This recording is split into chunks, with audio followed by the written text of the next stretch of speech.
মাননীয় সদস্য, আমরা শুনি। আমি ফেয়ারলি দেখব, যদি ওনার বক্তব্য এমন কিছু হয় তখন আপনাদেরকে সুযোগ দিব। দয়া করে বসেন, আপনারা দয়া করে।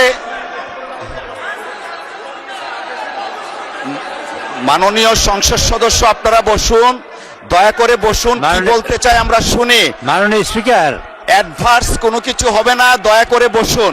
রাষ্ট্রপতি ভাষণ সম্পর্কিত আনিত মাননীয় স্বরাষ্ট্রমন্ত্রী মহোদয়, মেহেরবানি করে আপনি আপনার আসনে বসুন।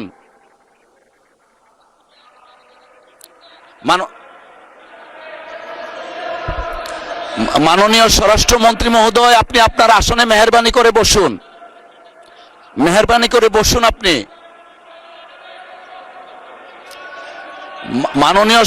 মাননীয় স্বরাষ্ট্রমন্ত্রী মহোদয়, আপনি বসুন। মাননীয় সংসদ সদস্য আপনারা বসুন। The matter already been decided, এবং আমি একটা সময় নির্ধারণ করে দিয়েছি। আমরা পরবর্তী কার্যসূচিতে যাচ্ছি। রাষ্ট্রপতির ভাষণ সম্পর্কে আনিত ধন্যবাদ প্রস্তাবের উপর আলোচনা। মাননীয় সদস্যবৃন্দ, দিনের কার্যসূচি অনুযায়ী এখন মহামান্য রাষ্ট্রপতির ভাষণ সম্পর্কে আনিত ধন্যবাদ প্রস্তাবের উপর আলোচনা।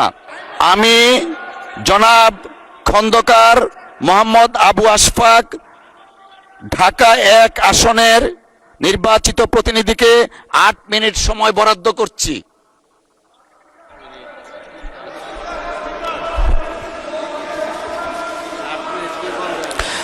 দয়া করে আপনারা বসুন, দয়া করে বসুন। মাননীয় চিফ হুইপ, আপনি একটু বসুন দয়া করে। খন্দকার আবু আশফাক, মাননীয় সংসদ সদস্য, আপনার সময় 8 মিনিট। বিসমিল্লাহির রহমানির রহিম।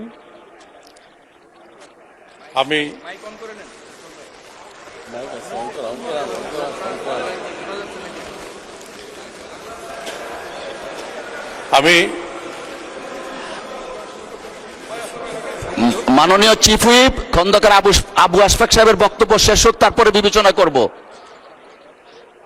অলরেডি হি হ্যাজ স্টার্টেড, আমরা ইন্টারাপ্ট না করি।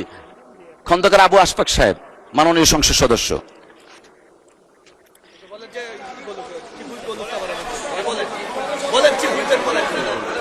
আমাদের চিফ হুইপ সাহেব শেষ করুন, তারপর আমি বলি।